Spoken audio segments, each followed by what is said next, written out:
சென்னை ஸ்ரீனிவாசபுரம் நகர்ப்புற வாழ்விட மேம்பாட்டு வாரிய குடியிருப்பு இடிந்து விழும் நிலையில் இருப்பதால் பொதுமக்கள் ஆபத்தான நிலையில் வசித்து வருகின்றனர்.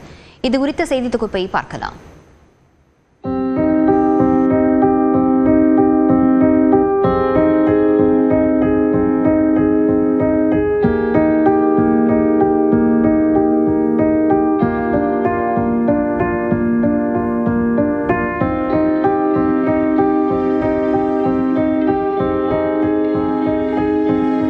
தொட்டாலே உதிர்ந்து விழும் சிமெண்ட் பூச்சுக்கள், பலமான காற்றடித்தால் கீழே விழக்கூடிய நிலையில் மேற்கூரைகள், எப்பொழுது வேண்டுமானாலும் பறந்து விடக்கூடிய நிலையில் சன்னல்கள்.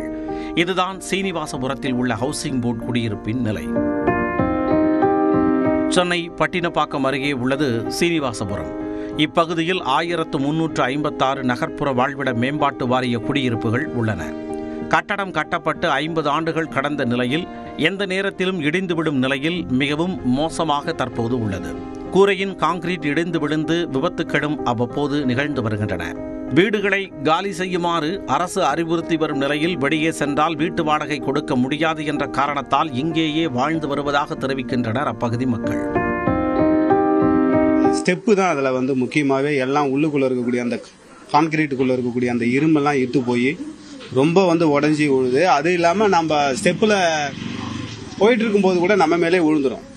அதனால நான் மோஸ்ட்லி ஹெல்மெட்டோட தான் மேலே போவேன். வாரிய குடியிருப்புகள் எலும்புக்கூடு போல காட்சியளிப்பதால் ஒவ்வொரு நாளும் உயிருக்கு பயந்து ஆபத்தான நிலையில் வாழ்ந்து வருவதாக வேதனை தெரிவிக்கும் மக்கள் மாற்று குடியிருப்புகளை அரசாங்கமே வழங்க வேண்டும் என்ற கோரிக்கையை முன்வைத்துள்ளனர்.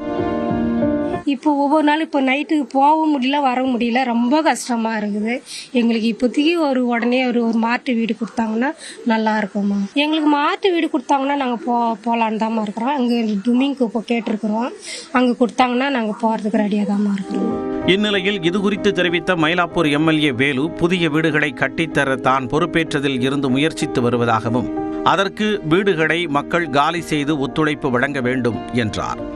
உயிர் சம்பந்தப்பட்ட விஷயம், என்னைக்கு எது நடக்கும்னு தெரியாது. அது நம்ம அரசாங்கம் பார்த்து சும்மா இருக்காது. ஆகவே நாங்கள் என்ன பண்ணிக்கணும், உள்ள இருக்கிற முக்கியமான ஆளுங்களை எல்லாம் கூப்பிட்டுட்டு கடைசியா ஒரு தடவை மந்திரிகள், நம்மளுடைய துறை சார்ந்த மந்திரியும் இந்த துறை அமைச்சர், நம்மளுக்கு பொறுப்பு அமைச்சர் மாண்புமிகு மா சுப்பிரமணியம் அவர்களும் தாமோன்பர் அவர்களை வைத்து தெளிவாக பேசி ஒரு சரியான முடிவு கண்டிப்பாக முதல் வாரத்தில் எடுக்கப்படும் என்பதை இந்த நேரத்தில் தெரிவித்துக் கொள்கிறேன். பெரும் அசம்பாவிதங்கள் நிகழ்வதற்கு முன்பாக புதிய குடியிருப்புகளை கட்டுவதற்கான பணிகளை அரசாங்கம் விரைந்து துவங்க வேண்டியது அவசியம். ஒளிப்பதிவாளர் நிர்மலுடன் தமிழரசி, நியூஸ் 18 தமிழ்நாடு.